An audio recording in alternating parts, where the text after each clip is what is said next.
when Bnei Israel left Egypt, they left with a lot of wealth. How would it have been possible for them to give tzedakah if everyone had manna to eat, clean water, and was so wealthy? They had no physical needs. We learned Hashem causes some to be wealthy and others in need, so tzedakah can be given.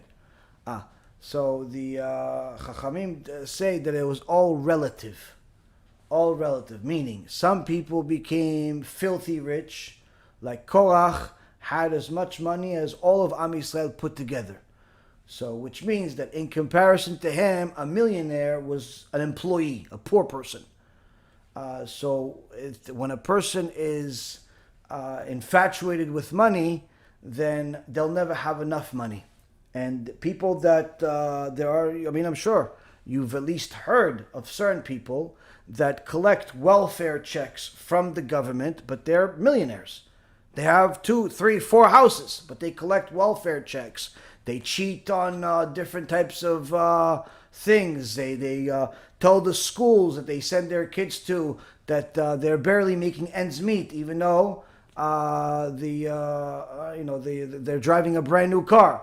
And this is not putting a bad name out there. It's a reality. It's happening. There's a reason why schools, yeshivot, I'm talking about. I'm not talking about public schools. I'm talking about yeshivot actually have people on staff that investigate the financials of the families that are asking for scholarships, that are asking for discounts from the yeshiva. Why? Because there's a lot of liars, unfortunately. Enough for the yeshiva to say, listen, we don't want you to take advantage of us. And since we can't take your word for it, because if we take your word for it, we have to take his word for it, we have to take our word for it, we have to take everybody's word for it, and we simply can't afford to do that because there's been enough liars to ruin it for everyone. So there has to be someone really obnoxious, really chutzpan, really just inappropriate in certain aspects that has to investigate.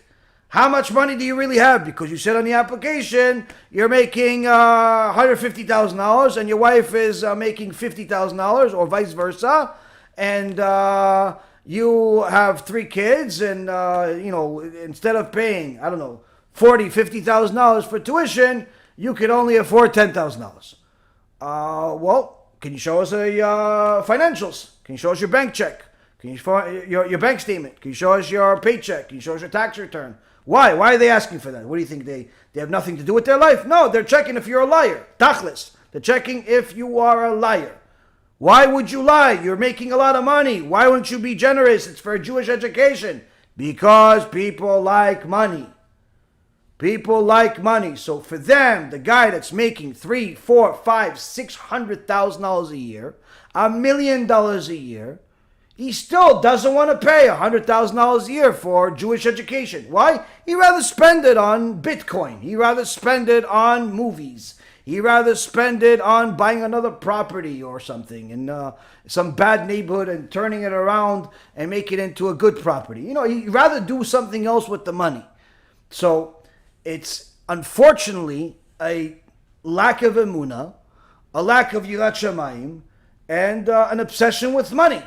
And there's a reason why the Gemara in Masechet Sanhedrin says that the rabbis, 250 rabbis, these 250 rabbis were rabbis that Moshe Rabbeinu chose them after he got the advice from Yitro last week to put certain rabbis that are going to run the Beit Din.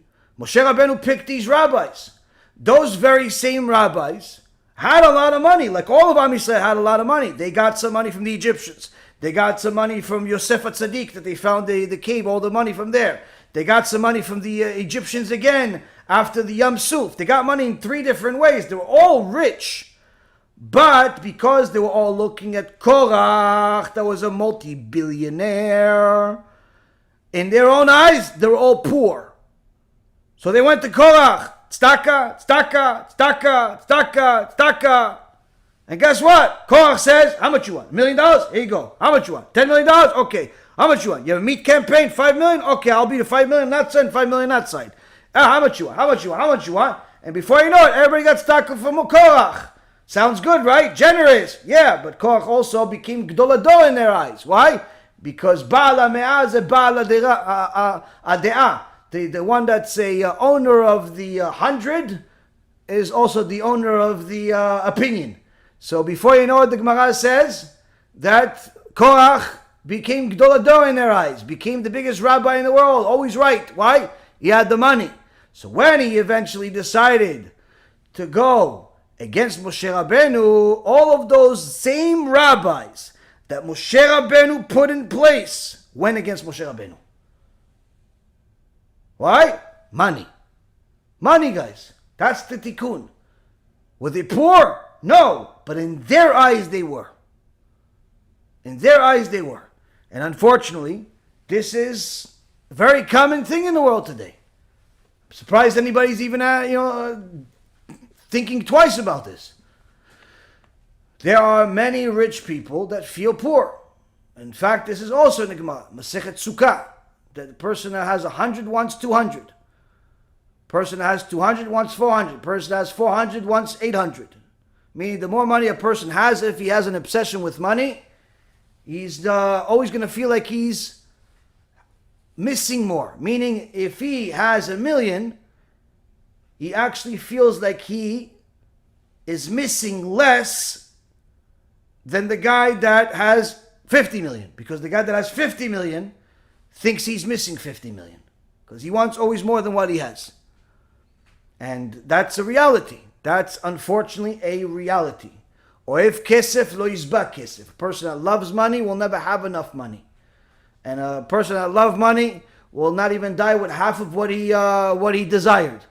So there's a lot of memot, there's a lot of teachings in regards to money in the Gemara, in the throughout the sages and so on.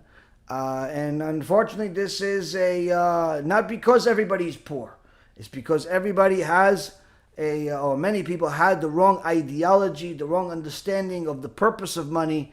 In fact, there is a new chidush that